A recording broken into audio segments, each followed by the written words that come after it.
வணக்கம். நான் ஸ்ரீரங்கம் ரவி உங்களோட பேசின்னு இருக்கேன். இது மே மாதத்திற்கான பலன்கள்.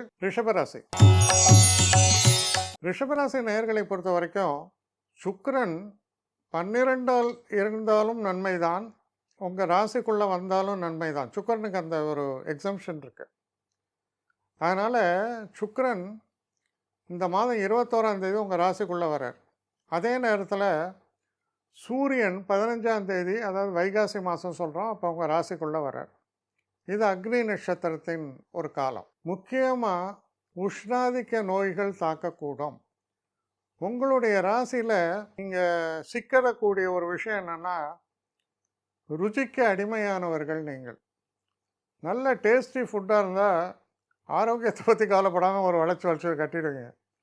இந்த சீசனில் நீங்கள் அது பண்ணினீங்கன்னா ஏகப்பட்ட பின்விளைவுகள் ஏற்படும். அதில் கொஞ்சம் பெரியவங்க, வயசானவங்க, இவங்களெலாம் நாவடக்கம்னு சொல்லுவோம். நாவடக்கம்னா பேசுகிறதுன்னு நினச்சிப்பீங்க. பேசுகிறது இல்லை, சாப்பிட்றது. கொஞ்சம் ஜாக்கிரதையாக இருங்க. போயிட்டு நல்லா சாப்பிட்டு வச்சிங்கன்னா வயசானவங்களுக்கு அப்புறம் நிறையா கோளாறு ஏற்படுத்தி விட்டுரும். அதனால் ரொம்ப கேர்ஃபுல்லாக இருக்கணும். ஏன்னா உஷ்ணாதிக்க நோய்கள் வரக்கூடியதுக்கான வாய்ப்புகள் அதிகமாக இருக்கிறதால இந்த ஒரு ஏரியாவில் நீங்கள் கொஞ்சம் ஜாக்கிரதையாக இருக்க வேண்டியது அவசியம். இது ஃபஸ்ட்டு பாயிண்ட்டு. தொழிலை பொறுத்த வரைக்கும் எப்படி இருக்கும்னா, அது பாட்டுக்கு போயிட்டுருக்கும். எப்படி இருக்கும்னா, இந்த செக்கு மாடு அப்படியே இழுத்துகிட்டே போயிட்டுருக்கும். அந்த மாதிரி ஒரு நிலையை தான் நீங்கள் ஃபீல் பண்ணுவீங்க. ஏன்னா யாரும் உங்களை ஒன்றும் கவனிக்க மாட்டான், அப்ரிஷியேட்டும் பண்ண மாட்டான். ஆனால் உங்கள் ரொட்டீனாக உங்கள் ஜாப் போயிட்டுருக்கோம். ஆனால் ஒரு விதத்தில் என்ன, ரொட்டீன் அஃபேர் போயிட்டுருக்கு, அதனால் நமக்கு மாதம்லாம் ஒழுங்காக வந்துட்டுருக்கு. இது ஒரு சந்தோஷம் வேணால் வச்சுக்கலாம்.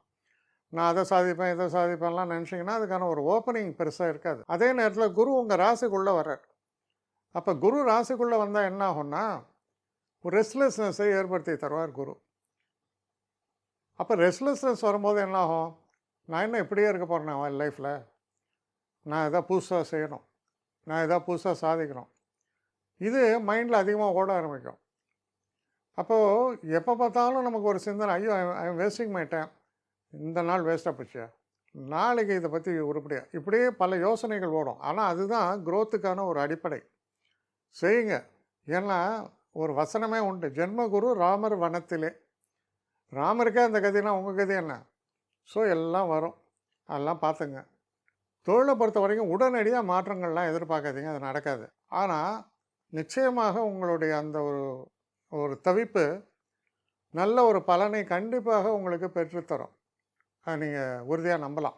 உங்களை பொறுத்த வரைக்கும் 2ஆம் வீட்டுக்குடைய புதன் 12ஆம் வீட்டிலே இருக்கார் பெரும்பாலும். ஏன்னா கிட்டத்தட்ட இந்த மாதம் மே மாதம் 11 தேதி வாக்கில் அவர் பார்த்திங்கன்னா மேஷத்துக்குள்ளே வர்றாரு. அப்புறம் அங்கேயே தான் இருக்கார் அவர்.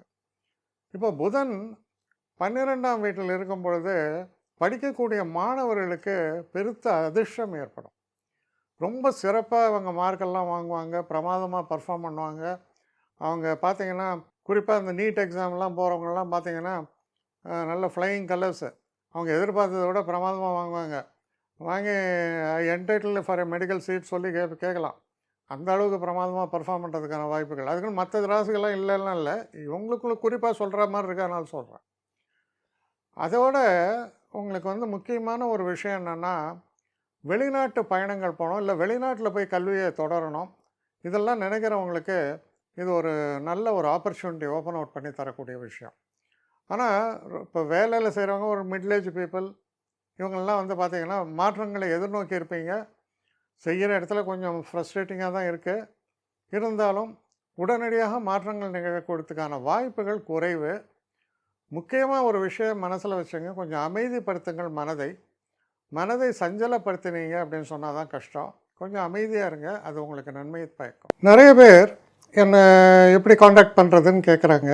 ஸ்ரீரங்கம் ரவி 1ன்னா ONE போடக்கூடாது, ஸ்ரீரங்கம் ரவி 1ஆம் number. So Srirangam Ravi 1@gmail.com. இந்த அட்ரஸ்க்கு எனக்கு என்ன மெயில் அனுப்பணுமோ உங்களுடைய குவரிஸ் அனுப்புங்க. ஆனால் இதில் முக்கியமான ஒரு விஷயம் என்னென்னா, இந்த குவரிஸ் ஒன்லி ஃபார் அப்பாயின்மெண்ட்ஸுக்கான கட்டணமும் உண்டு. உங்களுடைய பிரச்சனைகளில் நான் கவனமாக பார்த்து உங்களுக்கு நான் இது பண்ணுறேன், பேசுகிறேன் உங்களோட. ஆனால் எல்லாமே இந்த டெலிஃபோன் மூலமான ஒரு டிஸ்கஷன்ஸாக தான் இருக்கும். ஆனால் இதில் முக்கியமான ஒரு விஷயம், அவசியம் உள்ளவர்கள் மட்டும் இதை உபயோகப்படுத்திங்க. வணக்கம்.